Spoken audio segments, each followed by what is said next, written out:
Catholic Radio.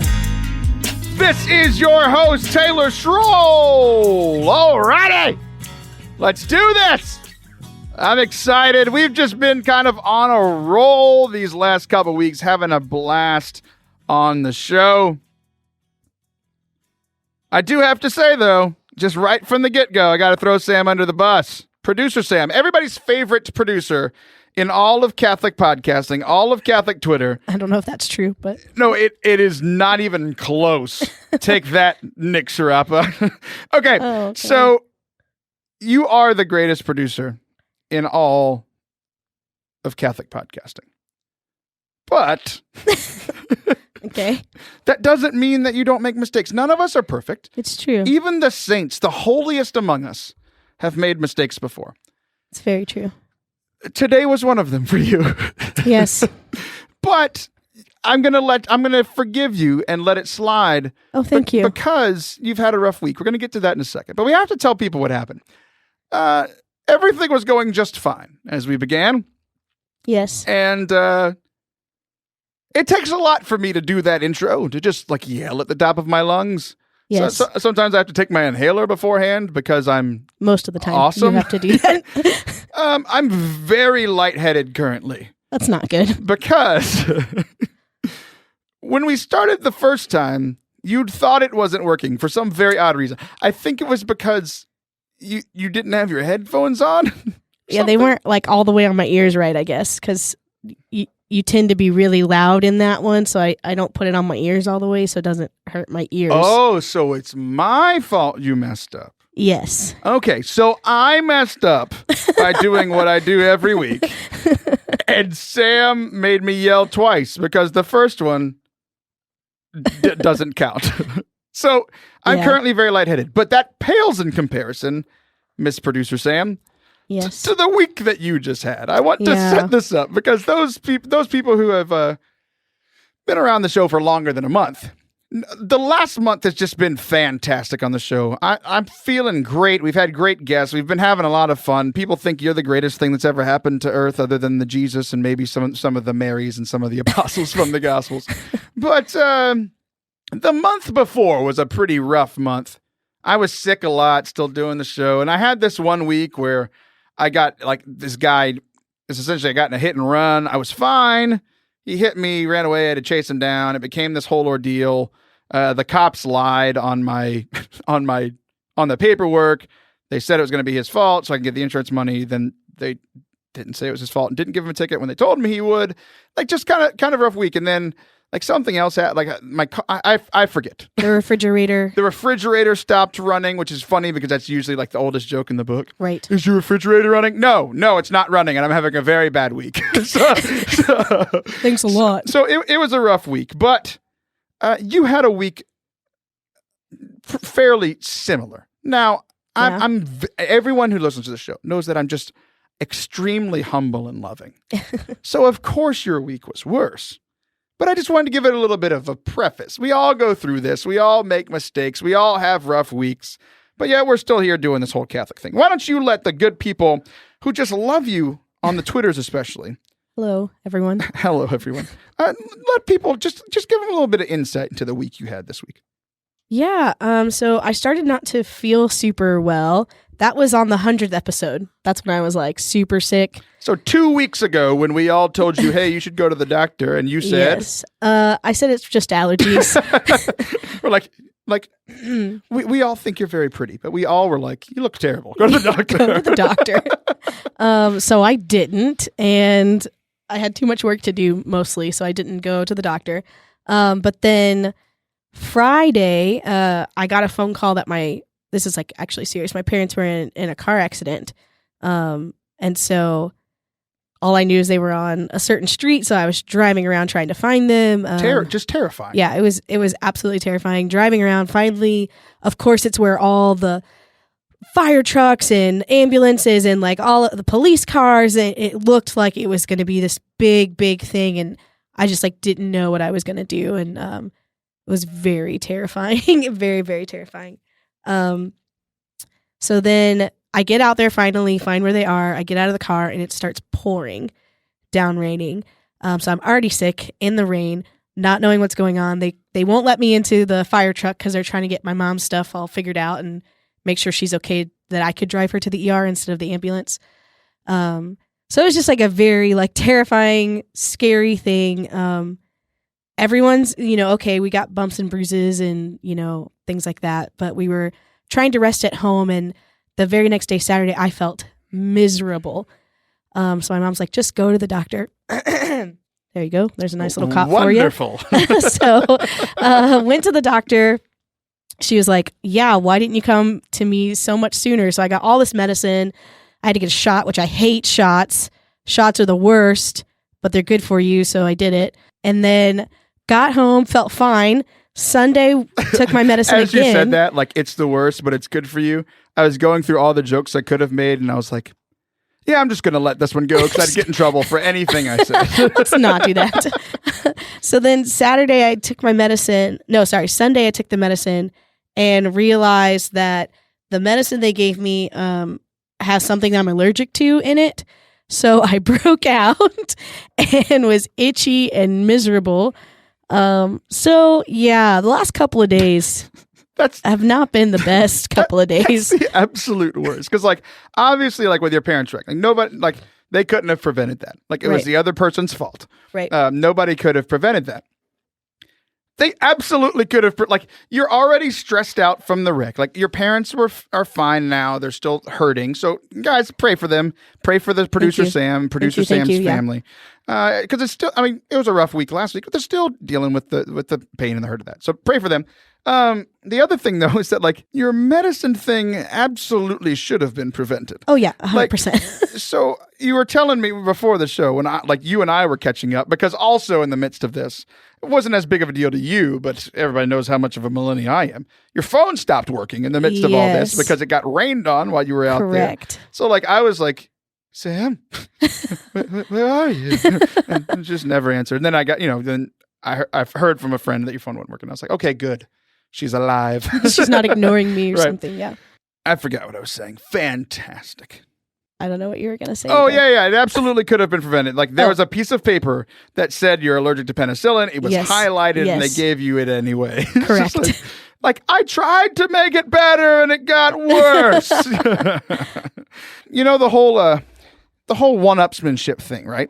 Yes. Like you had a bad week and then typically somebody would come on and say they had a worse week, right? I definitely didn't. But I want to share a little bit about my week as well. But for the purpose of not one-upping, because it's definitely not worse than the week that you had. Which also, it's like, one-upping is totally weird when it's like, no, I had the worst childhood. It's like, why do you want to win that? I had the worst week. Okay, you can have that one, buddy. Like any day you can have that one. I'll let you have it. All right, so my week was not as bad as yours. It was just very busy. So, like, we had our Revive area-wide youth rally this past Saturday. Mm-hmm. Just some context. I've been running this event this is the third year. Last year, I was very smart and on the ball. I was like, hey, we're doing this event in an outdoor event. I should ask like 6 months early for a local parish, local school, somewhere to have the event inside, if there's bad weather. Right. Last year, I set all that up, and then it was just beautiful weather on the day of Revive. It was really nice weather. Just beautiful. This year, I didn't set that up. You didn't. You called me on Wednesday or Thursday of last week. And you were like, hey, it's 80% chance of rain all day. Did we come up with a second plan? Did you get it? I was like, what you said, did you get a backup place? And I said, I did last year, but that's not helpful. So I had to go eat crow in front of not one, not two, but three of my bosses and say, hey, remember that time I asked you about this? Yeah, can I have it again? When is it? 48 hours from now. So I felt really dumb, which is a weekly thing for me. But this one was really, really bad. So anyway, they were all very gracious with me. And it ended up like the percentage of rain came down, but especially because we have there's a bunch of music equipment for Dave Moore's band who came in, and Allie Hoffman, Johnny Philp came in to speak. It was a great day. It ended up being a great day, but mainly because of one, you don't want to get rained on. at an event when you're like trying to hear the gospel be preached and you're like, it's raining on me. Exactly. So like when it was raining, when in the Noah story, they didn't preach the gospel. They just built the boat, So like, it's just really hard to focus. So we moved it inside. It's a good day. And one of the reasons I bring it up is that Allie Hoffman was there, who was on episode 65 of the Forte Catholic Show. She was awesome. A keynote speaker, gave 2 talks. And she talked about like finding joy and how like our theme was your love defends me. Like God's love defends us in good times and in bad. And then Johnny Philp gave the second talk, which was all about suffering. So we were talking about like finding joy, finding happiness, and how like Allie's first talk was about like if we're going to find true joy, it's going to be from the well of Christ. Like that we're sipping from the water that is everlasting, not just water that we keep having to come back to every day. And then Johnny shared a heartfelt story about, ironically enough, I mean, you talk about the car crash with your parents. Like he lost his brother in a car crash last year. And it was just really, really tough for him. And like in the midst of that suffering, it was very hard. Like he was the first person to find out. He was the first person there, first person that arrived. Like the same terror that you had, walking up to that. You don't know what you're walking up to. Thank God your parents are okay, but unfortunately it wasn't that way for him. And like just how hard of a moment that was. But he talked about like still being able to find God. He's like, these are the moments that I need God to defend me. Because like I've got, he's like, I have nothing left. Like I just lost my brother, one of my best friends. And there's a hopelessness. Like there's nothing you could do. Absolutely. There's nothing you could do when you're there. Yeah. Right. It's all completely out of your hands. And it's like, so we either turn to despair, which is very human, very natural, or we just say like, I mean, God, you have to have this because I have nothing. Right. So I just thought it was pretty interesting, like the connection between like, again, having rough weeks. We talked about this all last month when I was going through all this struggle. It's like God is still there for us. And like those are the moments that like we really need him. Like in our moments of struggle are the moments that we need him to defend us. Like we recognize our need. But then also the times that we're having a great week. Like we still need God. We can't get to heaven. We can't find true happiness without him. Okay, so the last thing, Sam, I don't know if you heard this story. Maybe you did, through the grapevine. We had a pretty interesting moment. So one thing that also proves that I'm not very smart is that I had the campus ministry schedule for St. Joseph's. I put it all together. For some very dumb reason. I remember. I put a very large event for the school this past Friday. Correct. When I'm also in charge of Revive, which was on Saturday. It's like, that wasn't very bright. But we had a day, it could have been really bad, but it turned out really cool. It did. So back on episode 79 of the show, we talked about your favorite superhero, which is Spider-Man. We played the clip on the show. We're not going to play it now, but if you want to go listen to that segment, it's the first segment of episode 79. And it's this moment in Spider-Man Homecoming where it's right after the big boat scene for people who've seen the movie where like Spider-Man messed up, blah, blah, blah. Iron Man suit comes and Iron Man suit has come a bunch of different times. But Tony Stark, who is the man behind Iron Man, was never there. And then one of the really impactful lines in that is that Spider-Man's looking at the suit, because essentially it was like remote controlled before, and like Tony Stark was talking, but he wasn't actually there. And then he was like, you didn't listen to me. And he was like, I did listen to you. Who do you think called the FBI to warn them about what you told me about? Like, I showed up. If you don't remember what happened 4 minutes ago, Iron Man, actually was the one that saved the day. Like I tried to prevent it, and I was there just in case anything went down. It did, and I fixed it. And then the other line is like, if you really cared, Spider-Man saying to this Iron Man suit, if you really cared, you would be here. And then like in one of those moments that gives you goosebumps, like Tony Stark walks out of the suit for the first time in the whole movie. He's actually physically present there. So I gave that talk, the first talk of the day. That's what set up our day. And essentially the point was like, there are so many times that we can tell God those same things where it's like, if you really cared, you'd be here. And like Johnny said in his story, and like I can look back at some of the sufferings in my life, and like maybe you're in the midst of it. So maybe not now, but maybe in a week or 2 weeks. It's like, okay, this is where God was present in my suffering. And it's this whole idea that God is there even when we can't see him. Like that was the main thing. Whether we think he doesn't care or he doesn't listen, he absolutely does, and he is there. And then we get to the end of the day. We always end the day in Eucharistic adoration. Time of praise and worship, time of prayer, right in front of the Blessed Sacrament. The lights go out. The power goes out in the entire school for an hour and a half. So we're in adoration. The lights go out. I'm like, what do we do? The kids were great. We kept praying. And the connection just blew my mind, and I was able to share it, and it blew everybody's mind. We literally couldn't see Jesus. It was so dark in there. It was pitch black. We couldn't see Jesus, but we knew he was there. Like the whole day just came full circle. It was phenomenal. All right, we will be right back for our interview with Bill Snyder.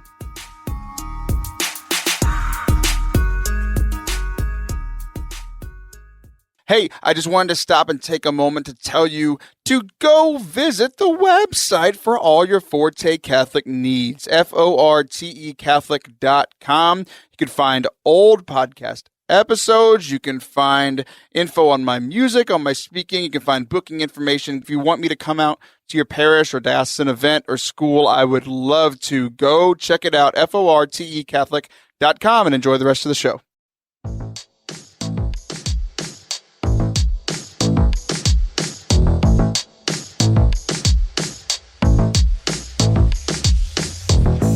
Welcome back to Forte Catholic. This is your host, Taylor Schroll. As promised, we have another fantastic crossover episode today.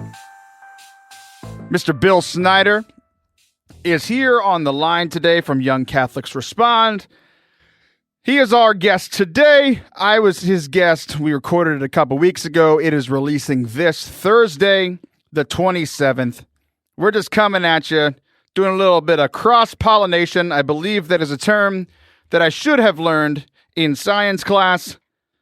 You can tell me if it means anything, if I was even close to the meaning whatsoever. But without further ado, let's introduce the man, the myth, the legend, the elusive Bill Snyder. What's up, Bill? Hey, you caught me, man.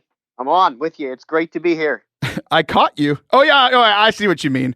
Elusive. See, I've been trying to catch you, and here you are. So the reason that I say that you're elusive is that we've been talking for a little over a month now, where I listened to a couple of your episodes of your show, and I was like, hey, he'd be a good guy to have on the show. I'd like to go on his show. We set it all out, but like I have looked up stuff about you, and I feel like I know less about you than I do most of my guests. So we're going to get to know you a little bit. Do you feel elusive? No, I don't feel necessarily elusive, but I'm glad that my digital footprint isn't quite as large as everyone else's.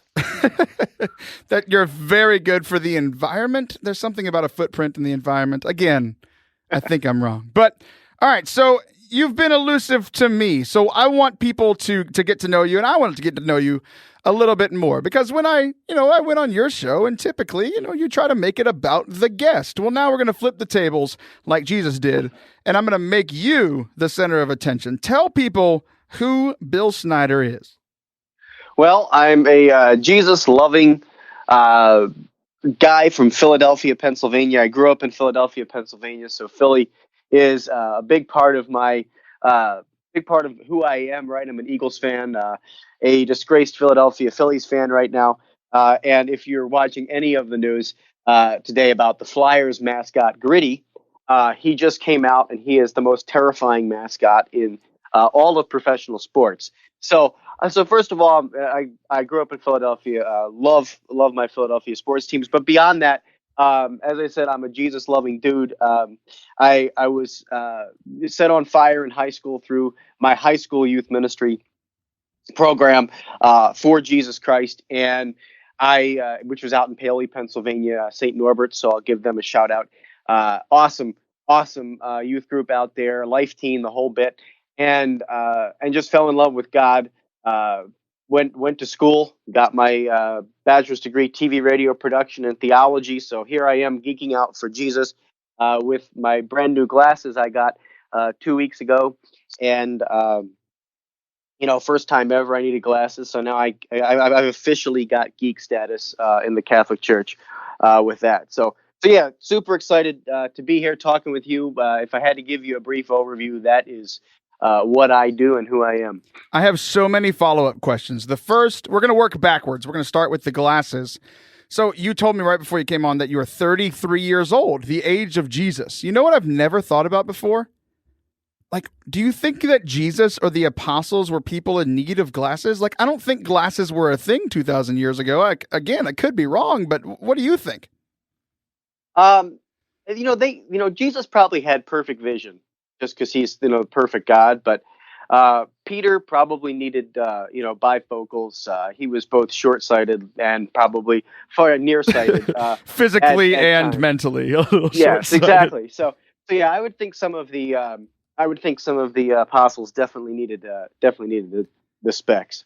Okay, I'm going to ask you my follow-up question, but while you answer, I'm going to be looking up when glasses were invented, because that's very important. My second follow-up question might make some of our Canadian listeners mad. I know that we have some listeners up in the Canadian parts, but I just had to laugh that you were like, I don't know if you've been keeping up the news, but the Flyers mascot, I'm like, no one here cares about hockey. So like, no, we hadn't heard that. And I probably would have never heard that unless the elusive man from Philadelphia had said so. And then also, like, our favorite character on the show, he's our favorite character because he's our only character other than me, is Rocco Cucozzillo, and he is a Philadelphia Eagles fan. We've interviewed him a couple of times. So, yes, I made fun of your hockey, but congratulations on your recent Super Bowl victory, my friend. Thank you. All right, so let's talk about Young Catholics Respond. This is the show that I went on of yours. Why don't you introduce people to it? Why should people listen? What do you talk about? I have a incredibly blessed. First of all, incredibly blessed to have the program. Why should people listen to it? Because there's people like yourself and all other really incredibly more interesting people than me that I get to talk to on the air. That is really what it comes down to. I have an incredible lineup of guests. I don't know how I get them. The Holy Spirit, I think, it has me on mail order or something, because I just keep finding people, and people keep going, "Hey, yeah, I want to come on this show," and I'm like, "Okay, fine, I'll be happy to have you." So I've had people like Tim Staples, Trent Horn, Susan Tassoni. I've had you. I've had just an incredible lineup of guests that talk about their ministries. I had an Olympic swimmer, Kate Ziegler, on not long ago. So there's some incredible people out there who are living their faith, and I like to say the reason why I call the show Young Catholics Respond actually was created by. The name was created by a now religious sister. She's a Dominican sister in Ann Arbor, who was the original co-host of the show with me in 2012. And it was created to say this is a response, the Young Catholics' response to our culture and to what's going on out there. And so it doesn't mean that I always have young Catholic guests on. It just means that, right now I guess 33 is young. This is the Young Catholic Response. I get a chance to ask questions that I think are relevant to all Catholics, young Catholics out there, that can help lift up the church. And I get to talk to a lot of really cool, interesting people out there doing it. So even some Christian, Catholic, I'll interview anybody who's out there lifting up Christianity and Catholicism in a way that shines in their lives and in the world. I've really enjoyed your show. I got to listen to a couple of the ones that you mentioned, Carlo Broussard, Joe Sikora, all good dudes that I've had on the show as well. They're just fantastic interviews, and I've really enjoyed what I've heard from you as well. So here's another follow-up question, though. I get the Young Catholics Respond thing. It's a great idea. You're 33. I don't think you're anywhere close to this. But at what age that you turn will you change the name to Middle-Aged Catholics Respond? Well, I guess the church says that you're a young adult until about 39. Isn't that like the official youth? I've heard mixed reviews. Yeah. Yeah. So like 39 or 39 and a half or whatever that, the time I expire from being eligible for World Youth Day, which I've never been to one World Youth Day ever. I will eventually change it to, middle-aged Catholics respond. That is totally catchy. I love it. I also, you said the word, whenever I expire, I was like, no, I didn't want to talk about your death. Like, you're like, when I expire from the age of going to World Youth Day, I was like, oh, okay. I thought this was going very dark very quickly. So, No. The other thing that I just have to mention, because I have the internet at my fingertips, speaking of middle-aged people and the Middle Ages, I don't know when the Middle Ages are. Again, I might be wrong, but now I have to look at when the Middle Ages were. But definitely I looked it up. Glasses were not invented. It says that, I'll just read to you from the interwebs. The exact date is in dispute. I mean, whatever, we can't figure it out yet. It is generally agreed that the first pair of corrective eyeglasses was invented in Italy sometime between 1268 and 1300. So definitely Jesus and his crew did not have glasses, and there are a lot of people that are like, duh, Taylor, you're not very smart. But what do you expect? This is Forte Catholic. So, hey, just remember that Ben Franklin created the bifocals, all right? And he is a dude that is pretty proud Philadelphian. He's very smart, but he got struck by lightning, so I'm not sure how I feel about him. He's also on the amount of money that I've only seen twice because of ministry. So speaking of ministry, Young Catholics Respond is a radio initiative, a podcast initiative out of Patchwork Heart Ministry. So why don't you explain a little bit about what Patchwork Heart is and the connection there? All right, so my ministry grew out of seriously being hit with a 2x4 by the Holy Spirit. It's a spiritual 2x4, not a real one. But I was at a youth conference, the Wisconsin Catholic Youth Rally in 2012, and I'm sitting there listening to a bunch of the Catholic speakers, and the Holy Spirit says, I want you to start a ministry. And I'm like, okay, well, I have no idea what that means to me, but I'll tell you what, Holy Spirit, if you give me a name, I'll start the ministry. So we had this task of praying the final decade of the Rosary in the car ride home with our youth group. So I'm in the car riding home with a few people in the car praying the fifth decade of the glorious mysteries of the Rosary, and the Holy Spirit took the 2x4 again and said, Patchwork Heart Ministry. So there's the name, go start it. So thank you, Blessed Mother. Thank you, Holy Spirit. And it took me about a week or so. I registered the name patchworkheart.org, my website, and had absolutely no idea what I was doing. Then a few months later, I started blogging a little bit. I started, just praying about where is this all is this going to go. I had another friend who was starting a Catholic radio station said, "Why don't you come in? You have some skills that we can use. So why don't you just start fooling around and creating a show while we get the FM AM station up and running?" So did that for a little while. Found my co-host Christina Pizzella to go on and just talk about Catholic stuff. And that's how the ministry started, and it's continuing just to grow and grow and grow over the years. It's spiraled into a little devotional called Contemplative Stations of the Cross that I've written. I also have an autobiography called Solar Quest, which is SOULAR Quest. And I wrote that in high school, but a religious brother told me to publish it, so I published it under Patchwork Heart about my medical journey. And then, I'm out there doing a little bit of parish speaking every once in a while, but would always love more, love to write, love to blog. So that's really and love to host Young Catholics Respond. So that's really what the ministry does. So we do have to finish the interview by talking about your medical journey. That's one thing that's very inspirational about you. But you said something that got me thinking. You said, "Thank you, Holy Spirit, and thank you, Mary, for the name of your ministry." And you said that on my show. And I've had people thank people on the show before. It's like, "Oh yeah, I want to thank Carla Broussard." It's like, I don't know if Carla Broussard is listening, but we've had some people. It's like, I want to thank Father Anthony Schrapp or Father Jared Cook. Like, I know that they listen every now and then, so they might hear it. And I've never really thought about the Holy Spirit and Mary listening to the show. So first of all, Bill, do you think that the Holy Spirit and Mary listen to my show? I definitely think so. I mean, where two or three are gathered, I am there, right? So come on, they're listening right now. They are. Okay, I'm going to go to my producer very quickly.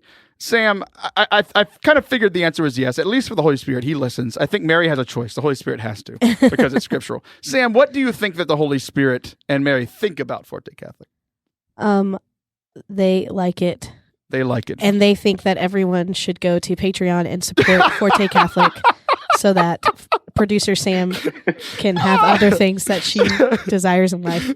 Why this is so funny is I never, ever let Sam talk during the interviews. I finally give her a chance. She's just like, give me money. Okay. That was so much more perfect than I could have imagined. Okay. We've got 4 minutes left. So people can go find out about your story on the website. But I do want to just kind of give a brief overview of your medical journey. I asked you what are the things that you have that would be interesting to talk about, and all you sent to me was the sentence 3 open heart surgeries and Jesus. So why don't you tell us a little bit about your medical journey and how it affects your faith? Yeah, so, I was baptized about a couple hours before my first open heart surgery at 3 weeks of age. They found out that I needed to have open heart surgery through an echocardiogram that I had. Actually, it was a doctor that put a stethoscope up and said, something doesn't sound right here. So I was baptized into the Catholic faith about a few hours before my first open heart surgery in Children's Hospital. I had an emergency baptism. If I had a bottle of water and I could squirt it at all your listeners, I would right about now. To give them a feeling of what an emergency baptism feels like. But you remember, huh? Yeah, I clearly remember that. Anyway, so the idea is that Christ came into my life at a very, very early age. I can't tell you that my baptism was any more important than yours, but it was. I think people would argue that it worked better. I don't know about that, but anyway, so the Holy Spirit came in early in my life, and not everything is perfect, right? My heart certainly wasn't perfect, but somewhere along the line of 2 open heart surgeries in the first year of my life, I had a stroke that affected the left half of my body, and so therefore, writing, any fine motor skills really came down to being difficult. Tying my shoes. All these different things. I had a lot of struggles growing up with the physical disability, but then I also had some of the cognitive stuff, right? So, I still am terrible at math. I believe 2 + 2 = 4, but I'm still not sure at that. So I grew up with a lot of the cognitive stuff, a lot of the learning disabilities, organizational disabilities, as well, and really constantly overcoming them throughout my childhood and my up through high school. As I went off to college, it kind of shined and let some different paths come and develop in my life, and my creativity began to kind of come through a little bit. But yeah, so the Holy Spirit, my faith, when you talk about the struggles, you have to know that God is there. God was always present in all of it. You might not recognize it as a middle schooler, but when you're struggling to tie your shoes, in middle school, here you are, the Holy Spirit's with you. And there was an awakening moment at Steubenville Youth Conference I went to in Attleboro, Massachusetts, my sophomore year in high school, that really awoke me to that baptism in the Holy Spirit. It unlocked my confirmation. It unlocked my baptismal graces, I think. And that's really where I started to feel Christ's love, and knew that I had to go spread it, and knew that I was given the story of all these struggles and all these issues to sow hope into other people's broken hearts, which is the tagline in my ministry, right? It's just to help other people realize we're all in this boat together, and we all have broken hearts on some level.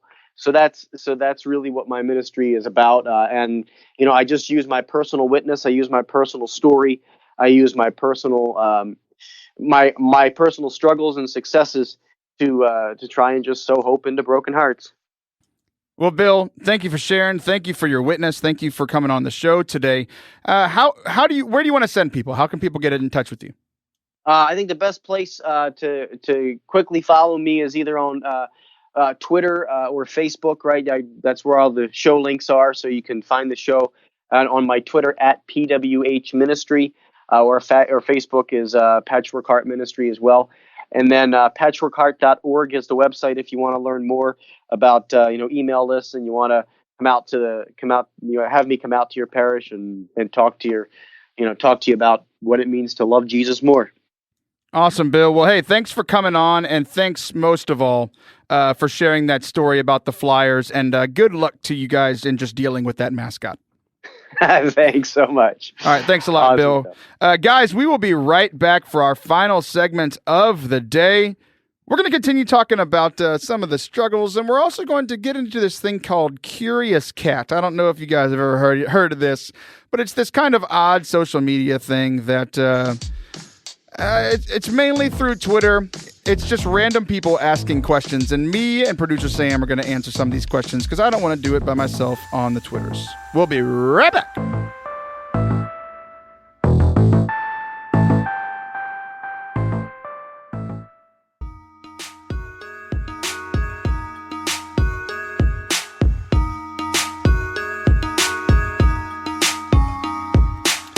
Welcome back to Forte Catholic. This is your host, Taylor Schroll.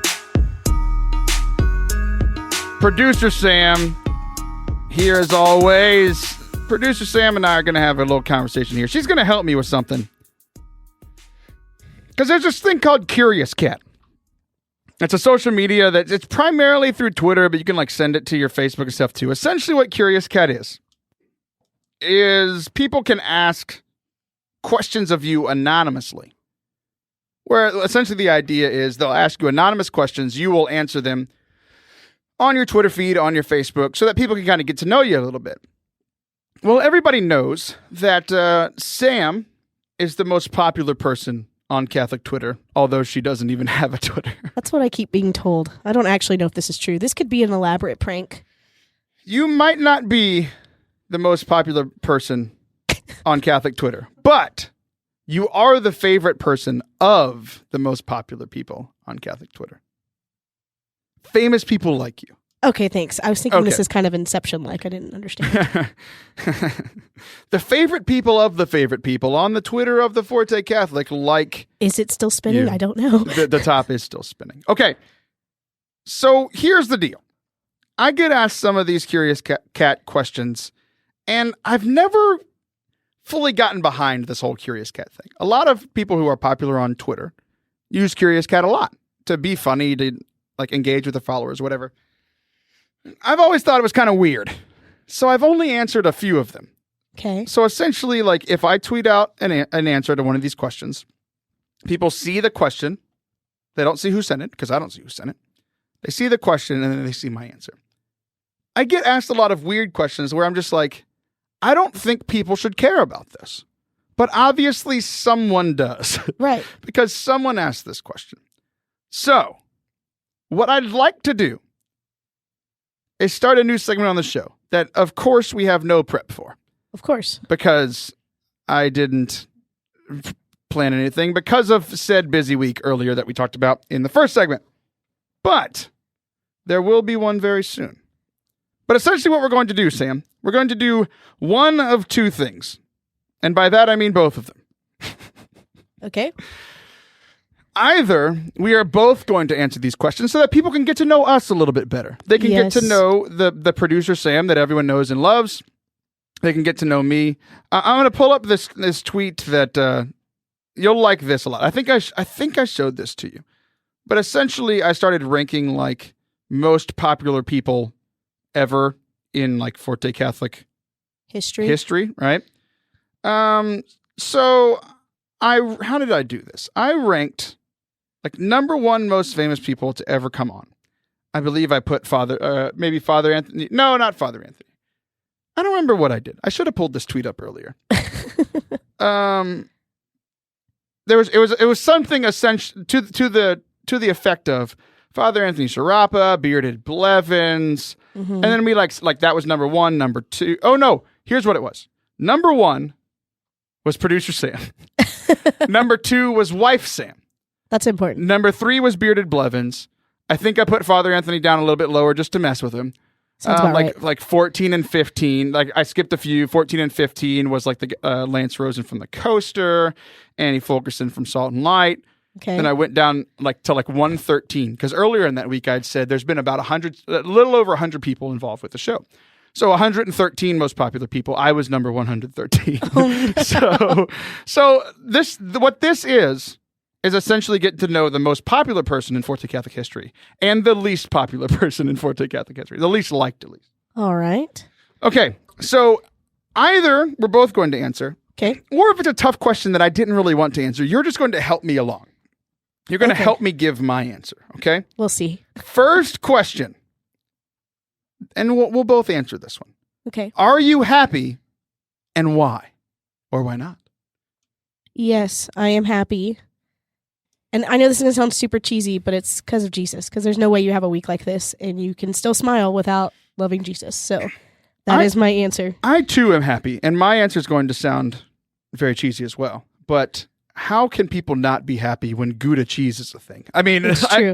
I just love Gouda so much. That was my cat sound. Curious cat. For Curious Cat. I thought it was like a cat, because mice like cheese and cat. I thought the cat was eating my mouse that was eating my cheese. I guess it Inception. Could. Okay, so we're going to go ahead and delete that question. Sorry, whoever answered it, you're not getting it answered on the Twitters because we're answering them here. Okay, Sam, did you visit Great Britain? If yes, where did you go? If no, what would you like to visit? No, I have not. And if I'm going to be there, I guess I'd take a tour guide so they could take me to all the cool places. What's so great about Britain? Like the accents? Who decided that they get to be called great? Like we're trying to make our Trump is trying to make America great again. Like Britain's just like, we've always been great, we're still great, we are great. Except for that time you lost a war to us. So no, I've never been to Great Britain. I didn't go anywhere. If no, would I like to visit? Sure. But I kind of feel like my trip to Great Britain will be like in Parks and Rec, where Leslie Knope and Ron Swanson went. I feel like you would be the Leslie Knope and like, I'm so excited, this is amazing, let's go everywhere. And I'd be like, no, I want to go back to America, which is the greatest. Where's my steak? Where's my steak? Okay. This is our production value. We have it here at Forte Catholic. We'll both answer this one. Okay. In your life so far, this might take some time, but we'll make it as rapid fire as possible. In your life so far, what were the 3 happiest things and the 3 saddest things that ever happened to you? First of all, person who answered this question, I could only do this answer on the show. How am I supposed to answer that in 240 characters? I don't know. That'd be really short, I guess. All right. 3 happiest things in my life. Getting married. Good answer. My conversion day. Good answer. And episode 100 of the Forte Catholic Show. I should have known that was coming. What are your 3 happiest? We'll start there. My 3 happiest, I probably, this kind of goes together, but baptism and conversion moment. Do you remember baptism? No, but that's where I was brought into the church. You weren't happy. You probably cried because they were pouring water on you while you slept. Maybe, but I don't know for sure. I'm sure if I could be there right now, it would be a happy moment for me. Okay, that's my first one. My second one would be blah, blah, blah, blah, blah, blah, blah, blah, blah, blah, blah. I don't know. This is really hard. One of my saddest moments. There you go. Is that you can't answer this question quickly. No. Okay. I'll just make it up. And when I get to travel, I love to travel, and I just like really little moments of like spending time with people. And I know that's again, I'm not really answering one moment, but those little times when it's like, oh, this is nice. Second saddest moment is that you kept going after I said that this wasn't going very well. Saddest moment. Yeah, we're going to skip that one. Okay. This is too sad and too happy. Sad. Let's just be in the happy middle. Wait, I didn't do the cat sound. Wow. All right, here we go. This is one that you'll help me with. Okay. But how do I answer this safely? What are the stupidest things you've done, Taylor? Okay. Okay. One of them I definitely can't talk about. Okay. We talked about some of the stupid things I did earlier, like not planning for an outdoor event to have it inside. That's true. Stupidest things I've done. Oh, I know one. Our friend sitting next to us in the studio whispered at me very angrily when I was answering 3 happiest moments in my life. She's like, "What about your children?" And I'm like, okay, maybe that's one of the stupidest things I've ever done. Sorry, Chris, Wait, Maggie. forgetting your children? I have children? That's the stupidest part, right? Yeah. Not like having them. Oh, no. Okay, I just want to make sure that's 2 really... of them I was very happy about. I'm just kidding. I just want to make sure that was really clear. This is why you're helping me. All right. Sam, this one's perfect for you. Okay. When is the last time you were sick? What did you have? How many days were you sick? And what medicines did you take? This is literally the worst. I've been sick now for over 2 weeks. Because you didn't go to the doctor. I have at least a really, really bad sinus infection. And I had to get a shot and 2 medications, and one I was allergic to and had an allergic reaction. Boom. Okay. This question we're going to do only for you. What? Because you're a single lady, like Beyonce once sang All about. the single ladies. What qualities do you appreciate in a partner or potential partner? Yes. This is going to sound bad, but he has to love Jesus, but that's okay. Yeah, that sounds terrible. What are you talking about? That sounds bad. Okay. It's a Catholic radio show. Okay, I just want to make sure. This is going to sound terrible, but I really want him to like the Eucharist and Mary. What do you mean? Well, I don't want them to be like, oh, of course the Catholic girl would say, oh, blah, blah, blah. How stereotypical of you to want what you should want. It's true. Okay, so yes, he has to love Jesus. I need someone who can lead with me. I tend to be a really good leader, so I need not someone who can outlead me, but who can lead with me, and someone who can push me further than I even think that I could go. Oh, wait. Yeah, there you go. Okay, I really wanted to say "oh" as you played the cat sound. You want to try again? I don't. Okay. So here's another follow-up question for me. Okay. That we can just delete again. It says, does anyone hate you? If yes, why? Remember that answer I couldn't answer about the stupidest things I've ever done? Yes. Same story. Sam. Yes. We will both answer this one. I will answer first. How much water is too much water? Over a cup a day? No, it's my turn. It's my show. Sorry. I said I was going to go first, and you butt in. How much water is too much water? I know that, physically, there has been 2 confirmed stories that I know of someone drowning because they drank too much water. Terrifying. I sweat a lot. This is very, very well known fact. I definitely drink a ton of water, probably more than is even suggested.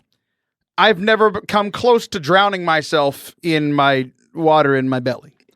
So I don't think that there's a max you can drink, because even though I know scientifically that there is, I've never gotten that close. So let's turn it over to you. Oh, over a cup a day. You need to drink more water. Of actual water. So remember that time 2 weeks ago when I told you that you were sick and to go to the doctor and you didn't do it and then your life turned terrible? Yes. This is another one of those moments that you need to listen to me. Your body is 70-something% water. Water is quite important. Jesus is the water of life. You should put more Jesus in H2O form in your body. Or you don't love Jesus, and your boyfriend who does love Jesus won't love you. Wow, that just got real. Wow. That was... Let's go back to that stupidest things I've ever done question. Okay, Sam, this will be a fun question for you. Will you go on vacation this year? If yes, how much money will you spend, and what will you visit? I actually am about to take a trip in a few days. Well, not a few days, but pretty dang close. I'm going to the Holy Land for 10 days. That's exciting. And I've already spent over $3,000 to go. And I will spend some more when I'm there, I'm sure, to buy things and eat. And Yeah. Eating is important, and so is drinking water. You should buy some water while you're there, especially because you'll be walking around. We're now to the questions in April, because I haven't answered questions from April. It's currently September. For myself, this question will go well with one of the things I already answered. What invention do you think has done the most for humanity, and why? My answer is absolutely air conditioning. I do not understand how people lived before air conditioning. Right. It is the single greatest thing that man has ever made. God has made some pretty cool things. Right. Jesus himself, it's very confusing. Right. He's made, apostles, beautiful churches, he's made great stuff. The greatest thing man has ever made is air conditioning. And he made the person who made air conditioning, which is really important. Sure. What's your greatest invention of all time, and why? Yeah, AC is really important. We live in Texas. It's hot. It's still hot right now in September. I saw, because my friends live in Canada because I did missionary work there. It's already snowing in September there. Yeah. Yeah. It's hot. This question. Anonymous asked on April 10th, how many friends do you have? I don't know. How am I supposed to answer that question? There are a lot of people that What, I'm you're not going to with. say me, Taylor? I'm right in front of you, and you're not going to say that I'm your friend? You're recalling something that happened that you did wrong 8 months ago on the show. You're welcome. It's not even close to where this situation is. Oh, sorry. How many friends do I have? I think I have maybe 100. I probably have about 2 that like me reciprocally. What? Only 2? I do not think that's true. I've just had many moments in the last couple of years where people that I think were my friends ended up not being my friends. So I'm pretty sure that's just how life is going to work now, where I'm just going to find out that everyone that I think likes me actually didn't. Wait, are we done? Yeah. What does mine say? We have 1 minute and 15 seconds left. Mine says we have 20. What is happening? 20 seconds? What? 7:58. 40. Your clock is wrong. We're not done yet. We just began the show and ended the show with producer Sam messing up. Wait, what does your clock say over there? Mine says 7:58:54. Mine says 7:59 now. It's over. It's not over. I don't know what's happening. You want to answer another question? Sure. You're going to have to keep up with time then. All right. Last one. Play the music now because there's 30 seconds left. Oh my God. Producer Sam, I'm trying to help you out. Usually you're the best producer in all of Catholic podcasting. Nick Sharapa, I have to apologize. I think you win this week, buddy. You win every week in my book. No, that's not true. Don't be nice to him. Aw. All right. We'll be back next week for a mistake-free Forte Catholic. Baby. Hope y'all enjoyed. See ya!